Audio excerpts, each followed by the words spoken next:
에스겔 42장 15절부터 20절까지 말씀입니다. 에스겔 42장 15절 찾으셨으면 15절부터 20절까지 말씀을 다 함께 한 목소리로 같이 봉독하도록 하겠습니다. 시작.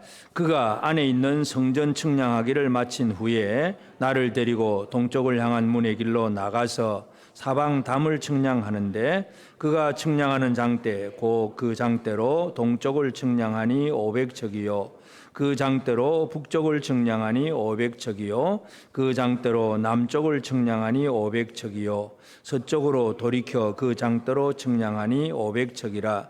그가 이같이 그 사방을 측량하니 그 사방 담 안 마당의 길이가 500척이며 너비가 500척이라. 그 담은 거룩한 것과 속된 것을 구별하는 것이더라. 아멘. 우리 하나님의 은혜가 우리 온 성도들에게 가득하기를 바랍니다. 아멘. 우리는 이 하나님께서 바벨론을 통해서 그 바벨론 포로된 백성들에게 하나님이 왜 망했느냐 하는 이유, 그리고 앞으로는 어떻게 회복될 것인가 하는 소망을 주시는 것이 바로 에스겔의 예언서입니다. 그리고 이 회복에 대한 예언 40장부터 40장, 41장, 42장 이 3장에 걸쳐서 이 하늘 성전의 모습을 이 에스겔을 통해서 우리는 살펴보고 있습니다. 마지막에 이제 성전 안에 모든 걸 다 측량하고 이제 나와서 밖으로 나와서 다시 전체 이제 성전 사방의 담을 바라보는 광경, 이제 이것이 오늘 본문의 말씀입니다.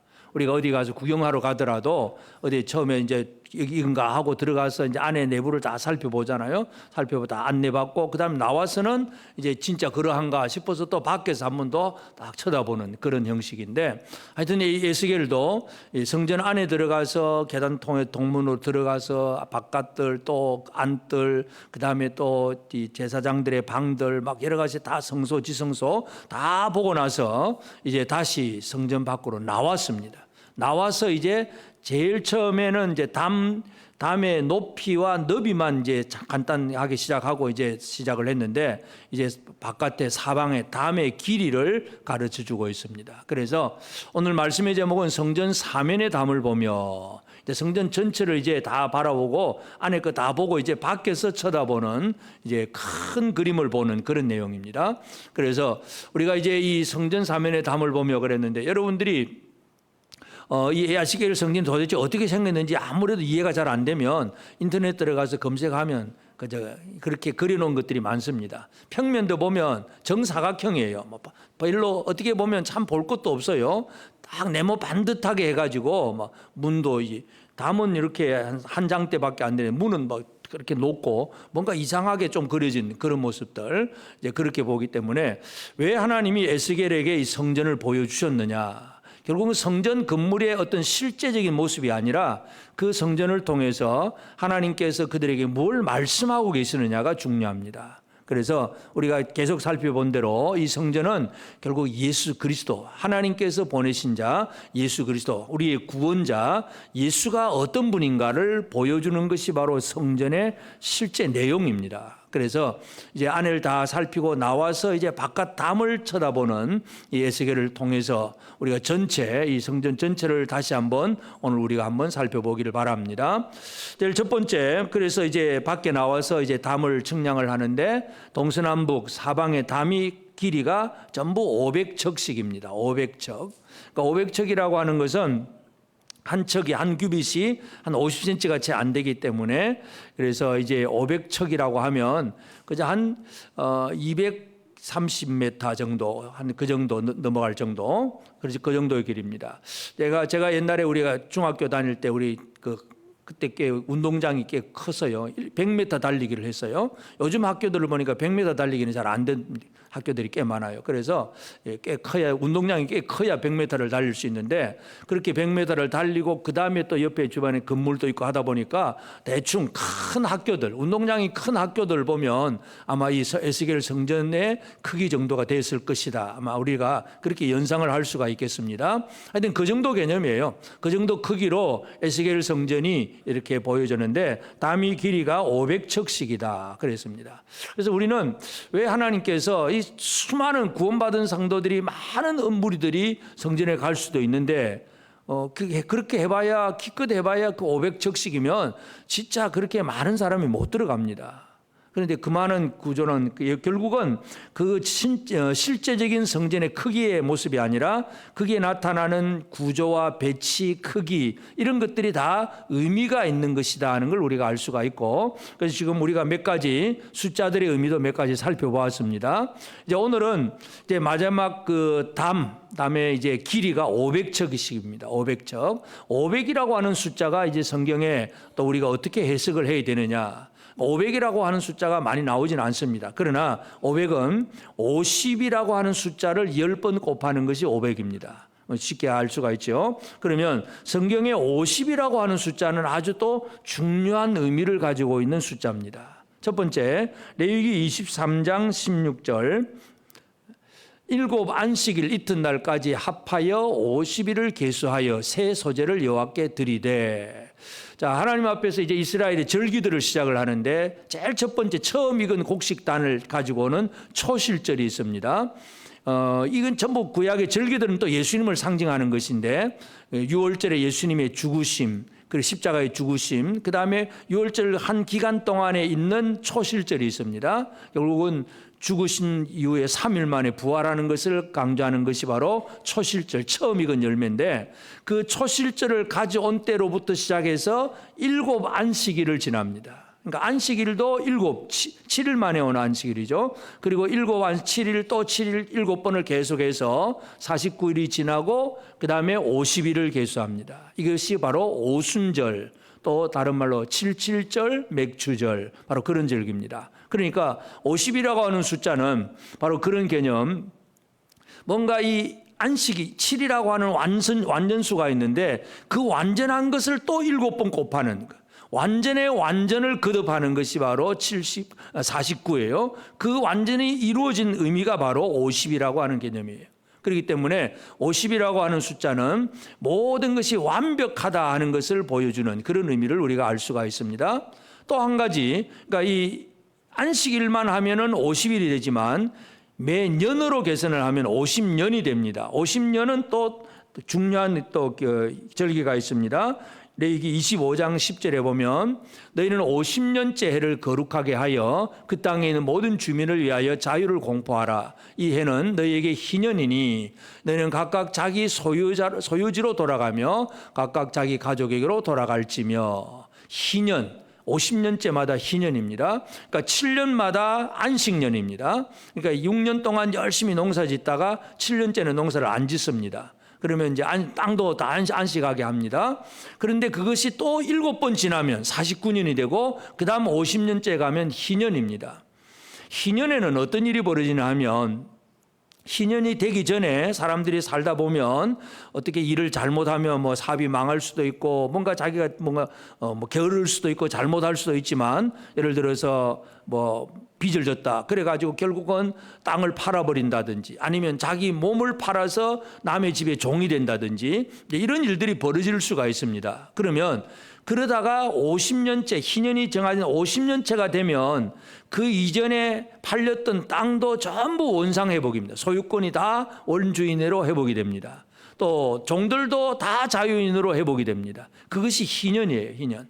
그래서 하나님께서 이스라엘에게 희년을 주셨어요. 그래서 이 50년째라고 하는 것은 희년, 50일 오순절, 그러니까 오순절과 희년의 개념을 우리가 잘 이해할 수가 있는데 이 오순절의 개념은 신약적인 그 의미로 본다면 바로 성령의 강림 주간이기도 합니다. 그래서 이 구원받은 자들, 완벽한 구원받은 자들의 완전한 모습은 뭐냐? 성령으로 충만한 사람들의 모습이에요. 그것이 50의 개념. 그리고 희년, 모든 죄와 모든 저주와 슬픔, 모든 고통에서 어떤 멍에서 벗어난 완전한 자유를 누리는 것, 이것이 바로 희년 50. 그러니까 이 50이 또 10번을 곱해지는, 10번이나 더 곱해지면 그것이 바로 500이라고 하는 개념. 그러니까 500척이라고 하는 얘기는 그냥 단순히 몇몇하다 뭐 이런 계산이 할 것이 아니라 500이라고 하는 숫자가 모든 것을 완벽하게 만들어 놓은 완전하고 그 안에 희년의 기쁨이 충만한 그런 숫자가 500이라는 것을 우리가 알 수가 있습니다. 그러니까 성전 안에서 들어가서 다 보고 나와서 느끼는 게 성전의 완벽함을 보는 거예요. 500이라고 하는 숫자 속에서 이 안에 완전함이 있고 또 우리 안에 성령의 충만함도 있고 기쁨도 넘치고 이렇게 성전담이 500척이라고 하는 개념, 이것을 우리가 이해할 수가 있습니다. 그 다음에 또 한 가지는 에스겔 성전의 특징은 이 동서남북의 길이가 똑같습니다. 또 성전 마당도 너비가 500척, 길이가 500척, 정사각형이라고 하는 거. 그래서 이제 평면도, 하늘에서 내려보는 평면도를 그리면 성전, 그 에스겔 성전은 정사각형 똑같아요. 가로 세로가 똑같은 길이로 그렇게 만들어져 있습니다. 그 얘기는 뭐냐? 이 정사각형 네모 반듯하다 하는 얘기. 네모 반듯하다는 얘기는 뭐냐 하면 어느 한쪽에도 치우침이 없다는 얘기예요.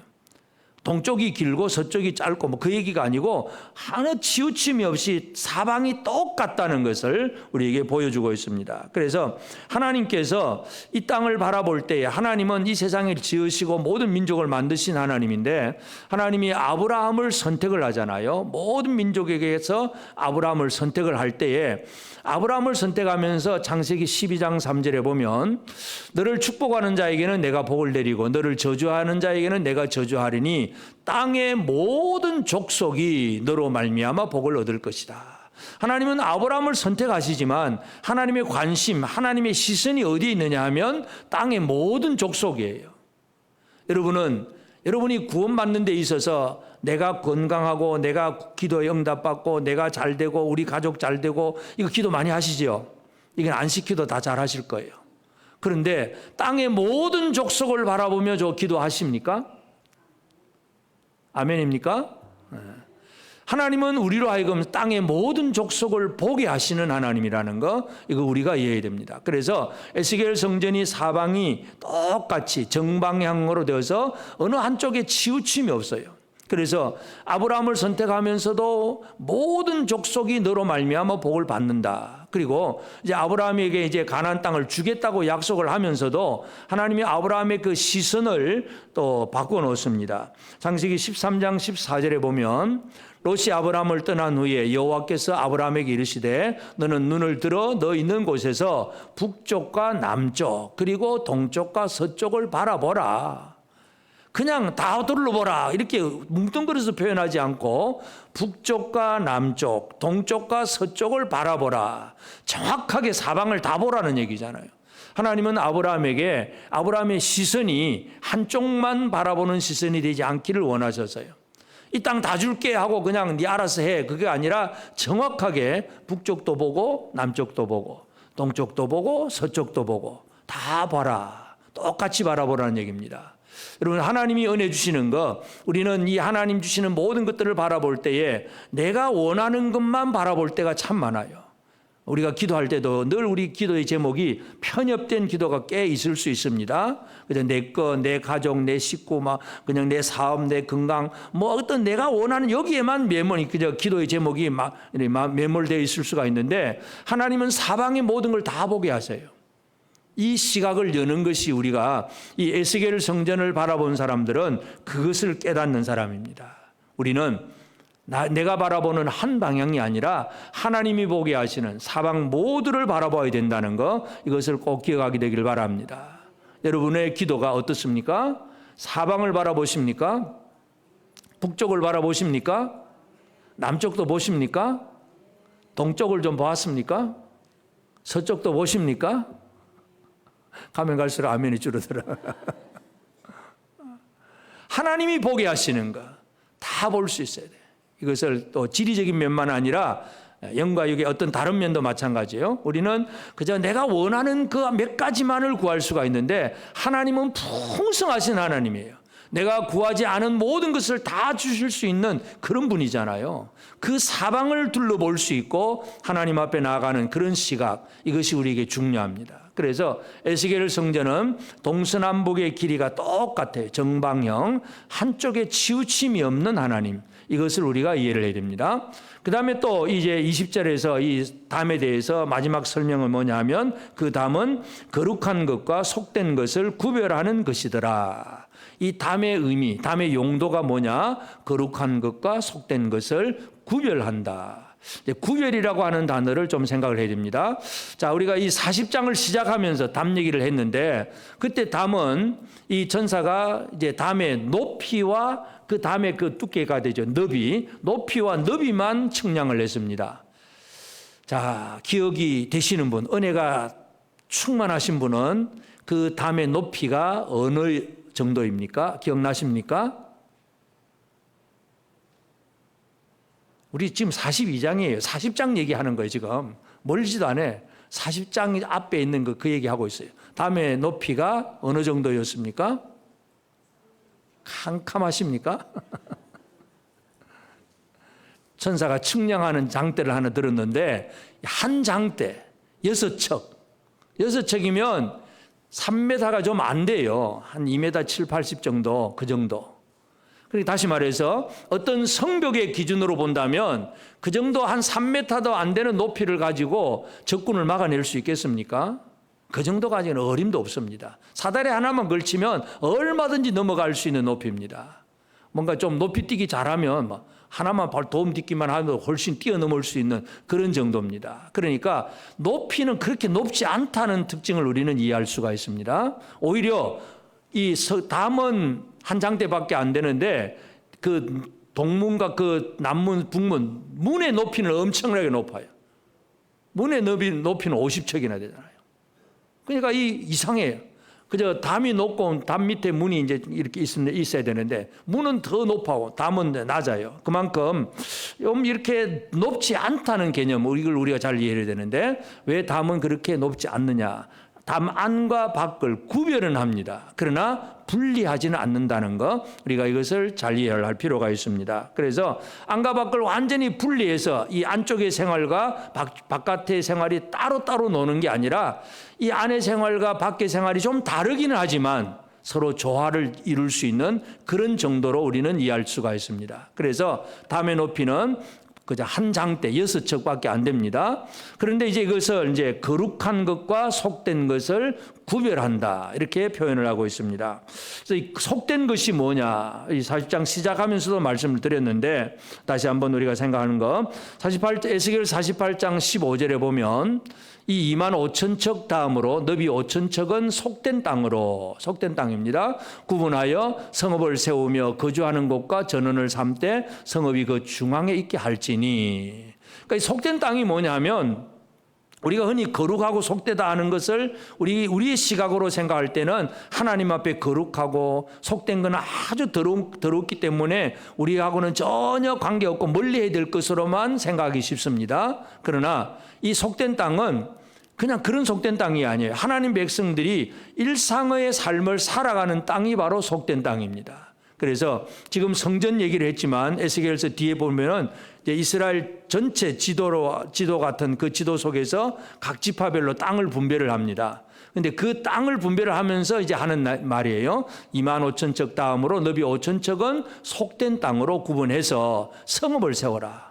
성의 결국은 속된 땅은 더럽고 막 죄악이 가득하다 그런 얘기가 아니라 성읍을 세워서 거주하는 것, 사람이 거주하고 일상으로 살아가는 것, 또 전원 밭이나 들로 뭐 이렇게 뜰로 만들어서 그렇게 그냥 일상 농사도 짓고 그렇게 사는 곳, 이것이 바로 속된 땅이에요. 그러니까 속되다 그러면 아주 악하고 더럽고 이런 개념이 아니라 우리가 살아가는 일상의 삶을 얘기합니다. 여러분, 우리가 엿새 동안 열심히 살다가 오늘 주일이라고 교회에 모였습니다. 두 가지 다 해야 됩니까? 한 가지만 해야 됩니까?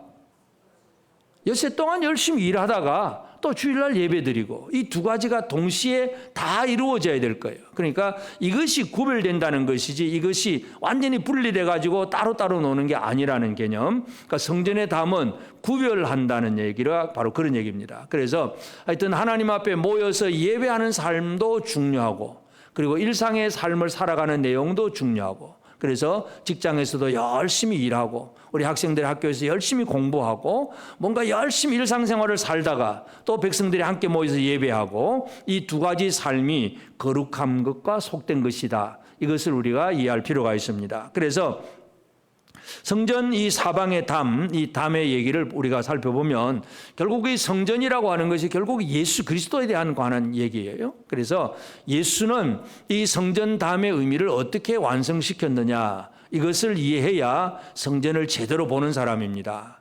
그냥 성전에 어떻게 생겼을까 막 그림 한 그려보고 하면 그려봐야 별거 없어요. 정사각형 잣대 딱 대고 다 그려야 됩니다. 에스겔 성전 그리려면 그 잣대 대고 정확하게 치수재 가지고 그리다 보면 이제 에스겔 성전이 잘 그려집니다. 이제 그게 문제가 아니라 이 성전은 결국 예수 그리스도 얘기예요. 예수 그리스도. 그래서 예수는 어떤 분이냐? 예수는 이 500이라고 하는 숫자 개념을 어떻게 이루셨느냐, 이걸 우리가 이해를 해야 됩니다. 그래서 예수님의 사역의 시작, 그리고 사역의 마지막, 시작과 결론, 이것이 어떻게 시작되고 어떻게 결론 지어지느냐, 이것을 잘 이해해야 됩니다. 이게 바로 500이라고 하는 숫자의 의미입니다. 예수님이 이제 사역을 시작하면서 제일 첫 번째 이제 공식적으로 설교를 가버나움 회당에서 설교를 합니다. 그러니까 요단강에서 세례요한에게 세례 받으시고 올라오시면서 하늘에서 이제 물도 그저 비둘기 같이 나타나는 그런 것도 하고 보고, 이는 내 사랑하는 아들이다 하나님의 음성도 듣고, 그다음에 마귀에 가서 시험도 받고, 이제 그런 일들을 하고 나서 공식적으로 이제 사람들 앞에서 설교를 처음으로 시작하는 것이 가버나움 회당에서 설교입니다. 여기에서 예수님 뭘 선포하시느냐 하면 누가복음 4장 18절 19절에 주의 성령이 내게 임하셨으니, 내게 성령이 내게 임하셨다, 이는 가난한 자에게 복음을 전하게 하시려고 내게 기름을 부으시고 나를 보내사 포로된 자에게 자유를, 눈먼 자에게 다시 보게 함을 전파하며 눌린 자를 자유롭게 하고 주의 은혜의 해를 전파하게 하려 하였더라. 은혜의 해가 뭐냐? 희년입니다. 50년째 희년.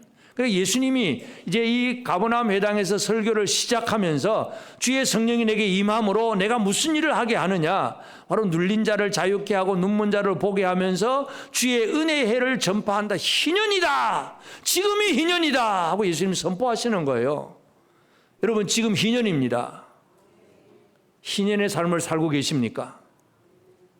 희년의 삶이 어떤 삶이라고요? 종의 멍에를 메었습니까? 자유함을 누리고 있습니까? 자유하십니까? 사탄의 정죄와 어떤 사망의 권세로부터 자유하십니까? 세상의 물질의 욕심, 탐심으로부터도 자유하십니까? 질문만 조금 바꾸면 대답이 잘 안 나와. 우리 청소년들은 지금 이 시간에 청소년 별로 없겠지만 게임에서 자유하십니까? 여러분, TV 드라마에서 자유합니까? 시간이야, 시간. 빨리 봐야 돼. 그렇습니까? 보든 안 보든 자유하십니까? 드라마 봤다고 뭐 죄지었다는 얘기는 아니에요. 그게 매여 살고 있느냐, 매이지 않고 자유하고 있느냐 말이에요. 자유하십니까? 물질이 있든 없든 자유하십니까? 자유를 못 누리면 없어서 늘 염려 근심이고, 있으면 교만해지고, 이 물질 가지고 뭔가 하다 보면 그렇게 삽니다. 있어도 교만하지 않고, 없어도 낙심하지 않고, 물질에서도 자유하고 세상의 무엇으로부터 자유함을 누리는 것, 이것이 바로 희년입니다. 여러분, 희년을 누리고 계십니까? 예수님의 사역은 희년을 선포함으로 시작을 하셨어요. 그리고 이제 마지막 결론은 뭐예요? 6월절 마지막 만찬 자리에서 예수님은 제자들에게 누구를 보내주겠다고 하잖아요. 또 다른 보혜사 성령을 보내주시겠다고 하고, 그 성령 보내주심이 언제 이루어집니까? 사도행전 2장 1절 2절에 보면 오순절 날이 이미 이르매 그들이 다 같이 한 곳에 모였더니 호련히 하늘로부터 급하고 강한 바람 같은 소리가 있어 그들이 앉은 온 집에 가득하며, 예수님의 사역의 결론은 뭐예요? 성령으로 충만하게 하시는 것. 이게 바로 500의 숫자 개념이에요. 500, 희년, 성령, 이 전부 50, 500과 관계된 숫자라는 사실을 우리가 이해할 수 있습니다. 그러니까 예수님 사역은 시작부터 마칠 때까지가 바로 그 얘기입니다. 그러니까 성전 담을 우리가 바라보면서 야, 이 담이 500척이구나, 뭐 그 길이만 숫자만 알고 끝내버리면 아무 의미가 없습니다. 왜 500일까? 하나님은 왜 이 성전을 500척으로 만드셨을까? 하나님의 의도, 하나님의 목적을 알고 하나님이 거기에서 드러내기를 원하는 뜻을 깨달아 안다면 예수님이 바로 이분이구나. 예수님이 신년을 선포하고 우리에게 성령을 보내주신 분이구나. 이것을 우리가 이해할 수 있습니다. 그래서 예수 그리스도가 바로 성전담입니다. 이 성전담이 예수 그리스도 500척짜리 성전담이라는 것 기억해야 됩니다. 그 다음에 또 예수님은 모든 민족을 향한 관심도 똑같이 가지고 계십니다. 한쪽으로 치우침이 없습니다. 예수님은 분명히 유대인으로 오셨어요. 유대인으로 오셨지만 그러나 예수님은 유대인만 사랑하신 분이 아니잖아요. 유대인으로 와서 어릴 때부터 유대인으로 자라서 그렇게 사셨지만 그러나 유대 민족만 사랑하는 분이 아니라 모든 민족을 사랑하시는 분이에요. 그래서 마지막 사역의 결론은 제자들을 보내는데 어디로 보냅니까? 마태복음 28장 19절에 보면 그러므로 너희는 가서 모든 민족을 제자로 삼으라. 모든 민족으로 제자로 삼아 아버지와 아들과 성령의 이름으로 세례를 베풀고. 그리고 예수님 사역을 보면 그냥 팔레스틴 유다 지역 그 안에서 왔다 갔다 했어요. 갈릴리, 예루살렘, 유다 지역, 그리고 조금 또 멀리 나가면 거라사 지역까지 갔다가 사마리아를 왔다 갔다 하고 그냥 그 정도 왔다 갔다 했는데 그러나 제자들을 파송할 때는 그 정도 개념이 아니에요. 모든 민족으로 제자를 삼으라. 예수님의 시각이 어떠하냐는 것을 우리가 이해할 수가 있습니다. 예수님은 이 땅 위에서 제자 훈련을 하면서 제자들이 그런 시각을 가지게 하잖아요.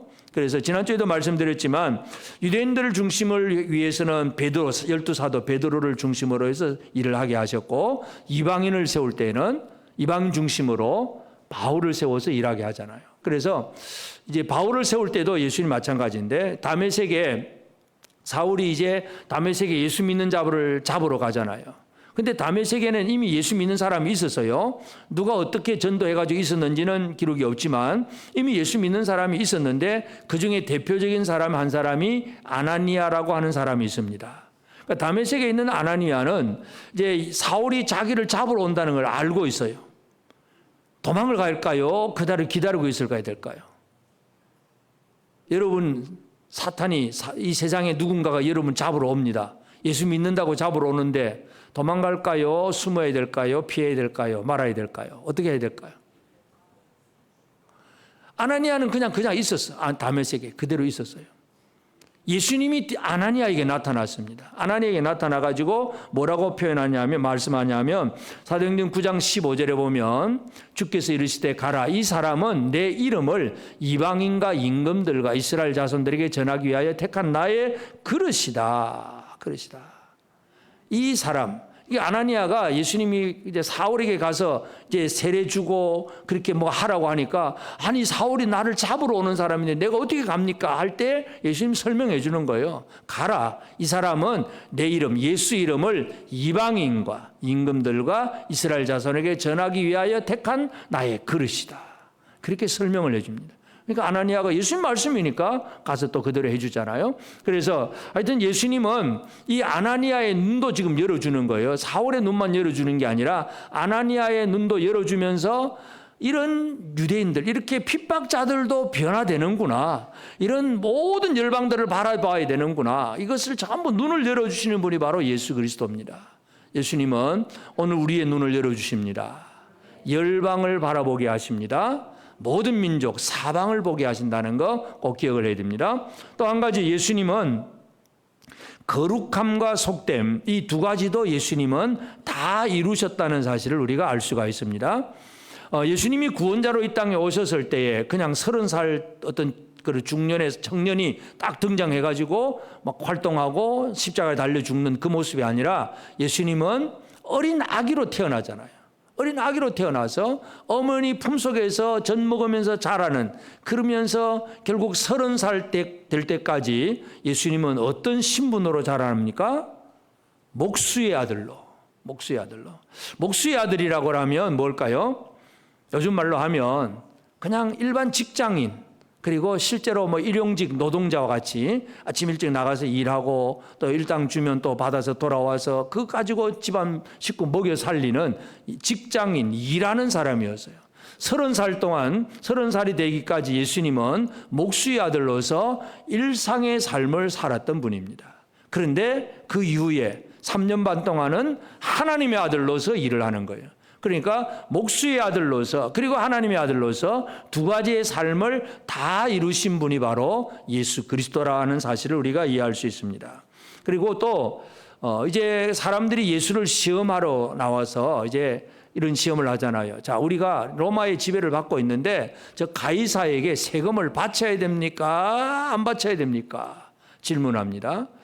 가이사에게 세금을 바치라고 하면 유대인들, 이 독립을 꿈꾸고 있는 유대인들, 로마를 싫어하는 유대인들에게서 예수님은 미움을 받을 수밖에 없지요. 요즘은 흔히 우리나라에서 그런 프레임을 많이 사용하긴 하잖아요.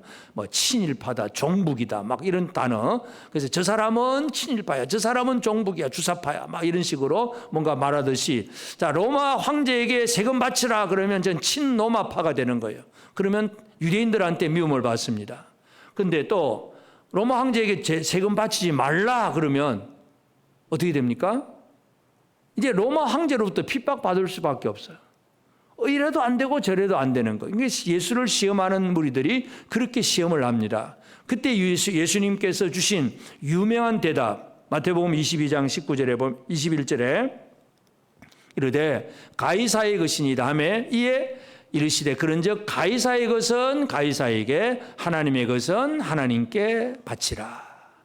동전 하나 가져오라니까 이 동전이 누구 거냐 하니까 그 동전에는 가이사 황제의 얼굴이 조각되어 있는 동전이에요. 그러니까 예수님 말씀이 야, 이거 가이사의 것은 가이사에게, 그리고 성전에서 쓰는 동전이 따로 있습니다. 그렇기 때문에 하나님의 것은 하나님에게.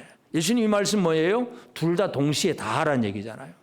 비록 정치적으로 로마의 압제를 받고 있지만, 그리고 아주 그런 이 세속 정치 통치하에서 우리가 참 민족적인 자존심도 잃어버려야 되고 뭔가 참 이제 슬픈 속에 있는 것 같지만, 그래도 일상의 삶을 제대로 살아야 되고 성실하게 살아야 되고, 그러면서도 하나님의 백성다운 하나님의 아들다운 삶은 또 잃어버리지 않아야 되고, 이 두 가지 삶을 제대로 다 살기를 주님이 원하셨다는 것. 그래서 이 거룩함과 속됨에 대해서 예수님은 한쪽에 치우침이 없다는 사실을 우리가 알 수가 있습니다. 그러므로 이제 오늘 우리는 이제 이 성전담, 예수 그리스도라고 하는 이 성전담을 바라보면서, 성전 사면의 담을 보면서 나는 어떤 삶을 살아야 될 것인가, 우리가 살아가야 될 삶, 첫 번째 우리가 사는 것은 첫째, 희년을 체험하는 삶을 사는 성도들이 되어지길 바랍니다. 여러분, 희년입니다. 희년입니다. 어떻게 해야 될까요? 종들, 빚진 자들 다 잃어버리고 남의 집의 종들입니다. 지금부터 희년이다 선포되면 그때부터 이 사람의 마음은 어떻습니까? 자유다. 그냥 자유 정도가 아니죠. 잃어버렸던 재산권도 다 되찾을 수 있고 모든 걸 회복할 수 있어. 예를 들어서 뭐 식구들끼리 아들은 이 집의 종이 되고 딸은 저 집의 종이 되고 다 뿔뿔이 흩어졌다고 했다면, 희년이 되면 어떻게 됩니까? 가족도 회복이에요. 재산도 회복이 되고 가족도 회복이 되고 모든 것이 회복되는 기쁨, 광복절의 기쁨. 여러분의 기쁨이 충만하십니까? 희년은 기쁨으로 살아가는 겁니다. 여러분 성도들의 얼굴이 기쁨인지 옆 사람 얼굴 한번 쳐다봅시다. 기쁨의 얼굴인지 근심스러운 얼굴인지. 오늘 우리가 살아가는 삶은 예수님의 말씀의 선포는 희년을 선포하셨어요. 그런데 문제는 예수를 믿음으로 구원을 받는다. 이게 이제 복음으로 희년이 선포되는 거예요. 그런데 갈라디아 교회를 보면 그렇지 못한 경우들이 꽤 많아요. 왜냐하면 결국 사도 바울이 결국 예수를 믿는다고 하면서도 두 종류의 사람을 얘기합니다. 육에 속한 사람과 영에 속한 사람 얘기를 하는데, 고린도전서 2장 14절 15절에 보면 14절에는 육에 속한 사람 얘기입니다. 육에 속한 사람은 하나님의 성령의 일들을 받지 아니하나니, 내가 육에 속해 있으면 성령의 일을 잘 안 받습니다. 이는 그들에게 그것이 어리석게 보임이고 또는 그것들을 알 수도 없나니 그러한 일은 영적으로 분별되기 때문이라. 육에 속한 사람은 성령의 일을 잘 모릅니다. 그 다음에 15절에 보면 신령한 자, 영에 속한 사람, 신령한 자는 모든 것을 판단하나 자기는 아무에게도 판단받지 않는다. 그래서 희년의 삶을 살아가는 사람은 영에 속한 사람이에요. 육에 속한 사람은 지금 눈에 보이는 육신적인 어떤 조건만 가지고 아이고 그래도 안 되겠다, 못 살겠다, 힘들다, 늘 막 두려움에 빠져서 쩔쩔맵니다. 그러나 신현을 제대로 아는 영에 속한 사람은 모든 것을 우리가 판단할 수 있고 아무것도 판단받지 않고 기쁨으로 살아낼 수가 있어요. 이것이 이제 우리에게 주신 복인데 이 복을 잃지 않기를 바랍니다. 갈라디아 교회가 이제 사도 바울이 전해주는 복음을 듣고 예수를 믿어 구원에 이르렀습니다. 그런데 또 유대인 교사들이 들어와 가지고 너희들이 예수를 잘 믿으려고 하면 그러면 이렇게도 해야 돼. 안식일도 이렇게 지키고 절기는 이렇게 지키고 할례도 이렇게 받고 막 이런 것들을 가르쳐 줍니다. 그러니까 갈라디아 교회가 그 말을 그냥 듣고 그 가르침에 따라 넘어가 버리는 거예요. 이것이 이제 갈라디아 교회의 문제예요. 그래서 바울이 갈라디아서 5장 1절에 그런 얘기를 합니다. 그리스도께서 우리를 자유롭게 하려고 자유를 주셨으니 그러므로 굳건하게 서서 다시는 종의 멍에를 매지 마라. 다시는 종의 멍에를 매지 마라. 여러분은 종의 멍에를 메고 있다고 생각하십니까? 안 맸다고 생각하십니까? 안 메고 계십니까? 점검을 좀 해봐야 됩니다. 종의 멍에를 맸는지 안 맸는지. 뭔가에 눌려 삽니까? 매여 삽니까? 아니면 뭐 있어도 그만 없어도 그만입니까? 있어도 그만 없어도 그만? 그렇습니까? 여러분 천국 갈 자신 있으세요? 지금 당장 죽어도 천국 가겠습니까? 아멘입니까? 천국문 입구에서 물어봅니다. 네가 왜 천국 들어가야 되는데 물어보면 뭐라고 대답하신다고요? 예수를 잘 믿었습니까? 근데 대부분 지금 이 자리에서는 얘기를 하는데 한 사람씩 얘기를 나누다 보면 그런 대답이 잘 안 나올 때가 꽤 있어요. 내가 그런데 또 전도도 좀 더 해야 될 것 같고 내가 좀 더 열심히 해야 되는데 참 후회막급입니다. 열심히 해야 되는데 늘 그런 얘기들. 여러분 후회 안 하세요?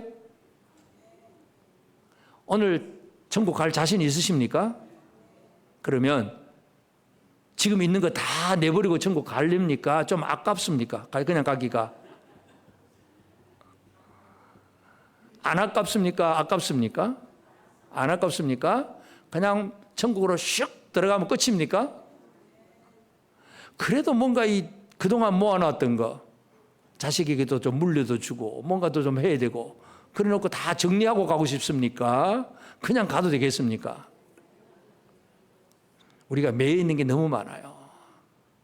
물질에 매여 있고 세상에 어떤 뭔가에 매여 있어 가지고 이거 없으면 큰일 날 것 같고 뭔가 또 좀 잘해야 뭔가 이루어질 것 같고 뭔가 아직도 도덕적인 윤리 기준 여기에 매여 살면서 진짜 복음을 잃어버린 분들이 꽤 많이 있어요. 예수 그리스도 그 이름을 내가 영접함으로 예수를 믿음으로 구원에 이르는 것 이걸 우리가 다시 한번 기억해야 됩니다. 그런 사람은 희년의 기쁨을 누리는 사람이에요. 두려움이 없어요. 종의 멍에를 매지 않았어요. 뭔가에 매여 살지를 않습니다. 어떤 것이 있든지 없든지 상관이 없이 감사함으로 기쁨으로 자유를 누리며 살아갈 수가 있습니다. 오늘 우리 사랑하는 성도들 모두에게 희년의 기쁨이 충만하기를 바랍니다. 옆 사람에게 알려줍시다. 지금은 희년입니다. 희년인데 너희 집에 또 종로로 산다는 거 그 진짜 어리석은 일이잖아요. 희년의 삶을 제대로 누리기를 바랍니다. 그리고 우리는 하나님이 보여주시는 하나님의 시각으로 열방을 볼 수 있어야 돼요. 우리가 요나 선지자 구약에 보면 어린아이들에게 설명을 많이 하면서 요나가 뭐 물고기 뱃속에 들어갔다가 나왔다 이제 그 아주 너무 드라마틱하게 설명 잘하고 재미있어 합니다. 근데 요나서의 가장 중심의 핵심은 뭐냐 하면 마지막 절이에요. 요나서 마지막 4장 11절 보면 하물며 이 큰 성읍 니느웨에는 좌우를 분별하지 못하는 자가 12만여 명이요 가축도 많이 있나니 내가 어찌 아끼지 아니하겠느냐. 자, 하나님께서 이 아수르 니느웨를 향해서 요나를 보내면서 가서 하나님의 말씀을 선포해라. 너희들이 죄를 짓지 않고 죄를 짓고 회개하지 않으면 망한다. 이 말을 전해라고 하니까 요나가 안 하잖아요. 도망가 버리잖아요. 왜 그렇습니까? 저 사람들은 우리 유대인들을 싫어하고 미워하는 사람들이기 때문에 우리를 학대하는 사람인데 저 사람들이 말씀 듣고 회개하고 복 받으면 이건 내 기분이 안 상해요. 나를 미워하는 자, 나를 싫어하는 자는 빨리 망해야 좋겠어요. 이게 요나 마음입니다. 도망가잖아요. 하나님이 도망가는 요나를 풍랑을 일으켜서 붙잡아가지고 물고기 뱃속에 집어넣고 물고기 밥이 되게 하고, 그리고 사흘 동안 고생 좀 하게 하고 토해놓고, 요나는 이제는 안 가면 또 잡히니까 할 수 없이 니네에 갔어요. 가가지고는 사흘 길을 돌아야 되는데 하루밖에 안 돌았어. 그냥 하기 싫어가지고 어쩔 수 없이 그냥, 그래도 큰소리를 외치기는 합니다. 너희들이 하나님의 말씀대로 회개하지 않으면 망한다, 이 성 망한다 하고 막 외치고 다녔더니 이상하잖아요. 전도가 그렇게 잘 될 수가 없어. 요즘 사람 전도 잘 됩니까, 여러분? 너희들 망한다 그런다고 회개합니까? 니나 망해라 그러고 막 전혀 들으려고도 하지 않습니다. 근데 니느웨 성 사람들이 막 회개가 일어나는 거야. 근데 요나는 그런 니느웨 사람들이 회개를 하지만 자기는 니느웨가 망할 것을 구경하기 위해서, 불구경하려고 성 밖에 산 위에 올라가가지고 호박넝쿨 딱 그늘진 그 밑에 앉아가지고 그냥 불 내리는 거 구경하려고 앉았습니다. 하나님이 벌레를 준비해서 호박넝쿨을 갉아먹고 호박넝쿨이 딱 말라 비틀어지니까 그늘이 사라지고 뜨거운 태양이 내리쬐니까 요나가 불평합니다. 왜 하나님 이렇게 있더니 좀 쉬고 있는데 넝쿨 하나도 좀 제대로 하나님 보존 안 해주시고 이 호박넝쿨도 없애버립니까? 하고 불평할 때에 하나님 주신 말씀이, 야 하물며 너는 이 호박넝쿨 하나 아꼈지만 하물며 나는 이 큰 성읍 니느웨에는 좌우를 분별하지 못하는 자가 12만 명입니다. 가축도 많이 있는데 내가 어찌 아끼지 않겠느냐. 하나님은 모든 민족을 아끼시는 하나님이세요. 이 시각의 회복이 요나에게 있어야 되고 오늘 우리에게도 있어야 됩니다. 누가복음 15장 탕자의 형도 마찬가지잖아요. 탕자의 형의 문제가 뭐예요? 우리는 탕자 비유를 하면 탕자가 갔다가 돌아오고 아버지가 환대해 줬다, 이것으로 이제 얘기 끝나는데, 예수님의 그 비유의 핵심은 아버지가 돌아온 탕자를 어떻게 환대해 주셨느냐. 제일 좋은 옷을 내다 입히고 살찐 송아지 잡고 막 잔치를 벌이는 것. 이 형이 싫어하잖아요. 미워합니다. 이게 바로 유대인들의 시각이에요. 그 당시 유대인들이 그런 시각을 가지고 남들을 미워하고 그저 세리와 저인들을 정죄하고 그들과 섞이지도 않으려고 하고, 그러니까 예수님이 그런 비유를 하신 거예요. 그러니까 요나의 시각이나 탕자의 형이나 똑같아요. 하나님의 시각으로 볼 줄 모르는 것. 하나님의 사랑의 시각, 하나님의 용서의 시각으로 볼 줄 모릅니다. 우리는 그냥 내가 보고 싶은 대로 보는 거예요. 옆에 사람을 보면 저 사람이 나한테 언제 나쁜 말 한 번 했다, 나한테 손해 끼쳤다, 그거는 10년 지나도 기억을 잘합니다.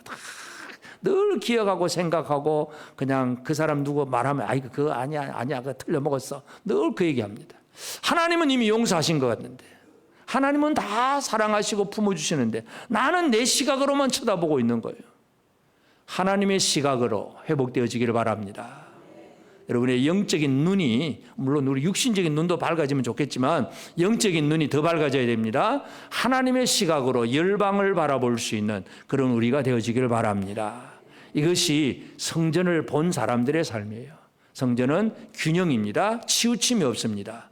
한쪽만 바라보지 않습니다. 사방이 똑같은 구조로 되어 있습니다. 그래서 열방을 바라보게 하시는 하나님의 시각으로 우리가 살아가야 되고, 또 우리는 성전 안의 거룩함과 밖의 속됨, 이것이 완벽하게 분리되는 것이 아니라 잘 조화를 이루는 그런 삶을 살아내야 됩니다.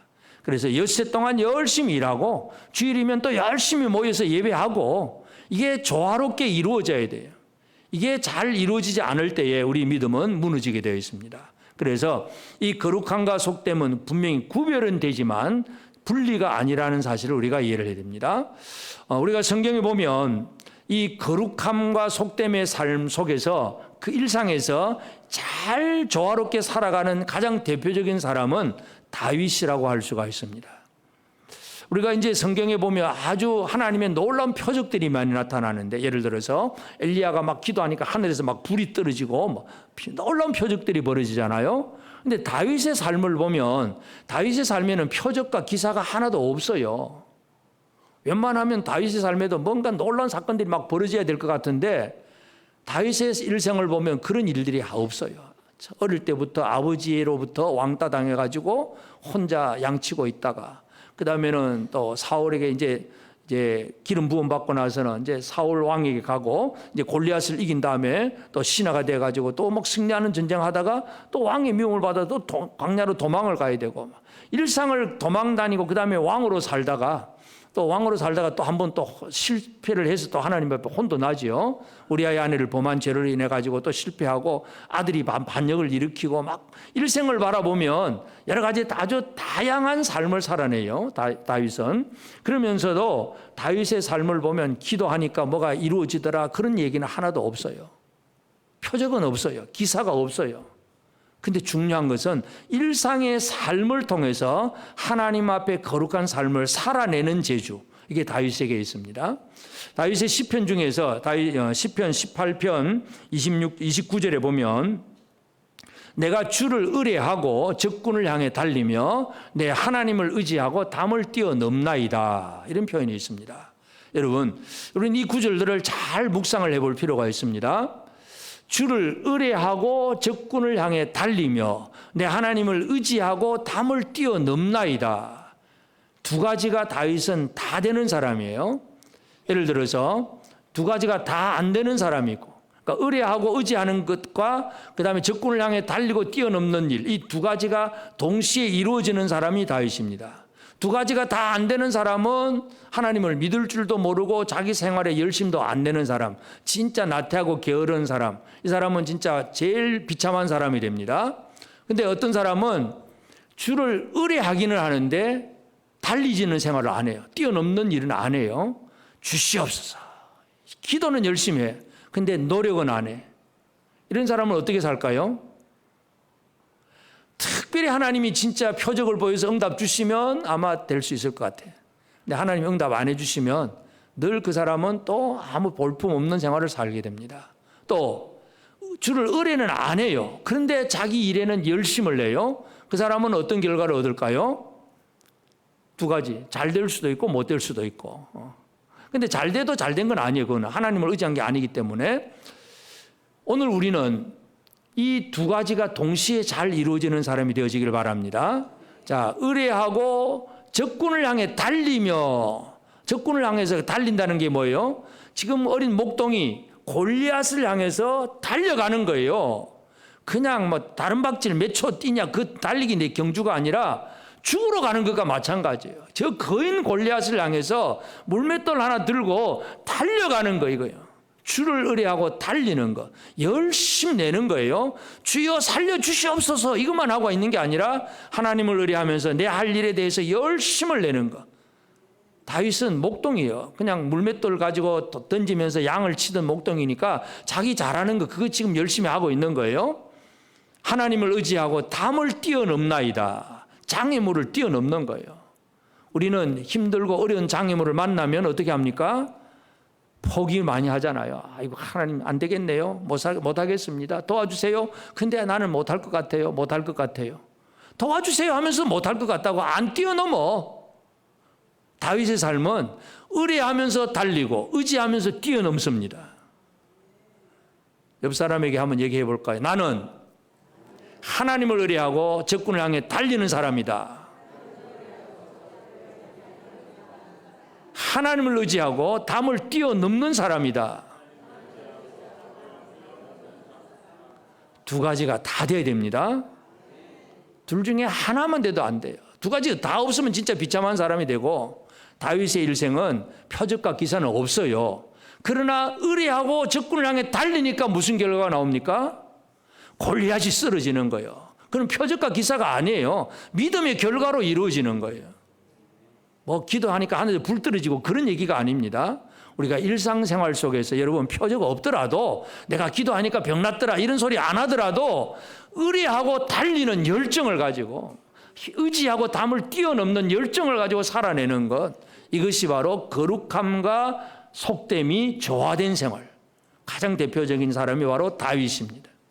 여러분 이 다윗과 같은 이 삶이 조화된 삶을 살아내는 우리가 되어지길 바랍니다.